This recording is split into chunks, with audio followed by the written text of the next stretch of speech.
నిమ్మకాయ పులిహోర తయారు చేసే విధానం పుల్ల పుల్లగా చాలా బాగుంటుంది. హెల్త్కి కూడా చాలా మంచిది. స్టవ్ ఆన్ చేసి బౌల్ పెట్టాలి. ఆ తర్వాత 1 టేబుల్ స్పూన్ ఆయిల్ పోయాలి.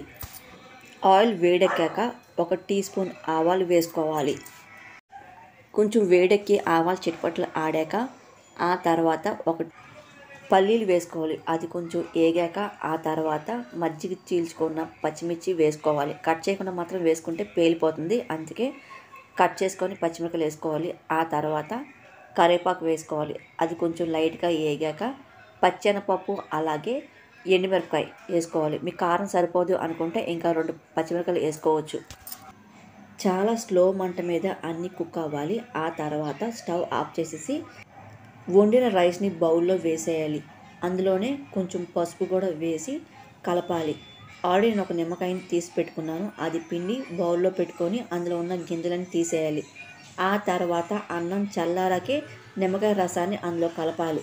కలిపాక కాసేపు 2 నిమిషాలు దాన్ని అలాగే ఉంచాలి. ఉంచాక అప్పుడు మనం సర్వ్ చేసుకొని తింటే చాలా బాగుంటుంది.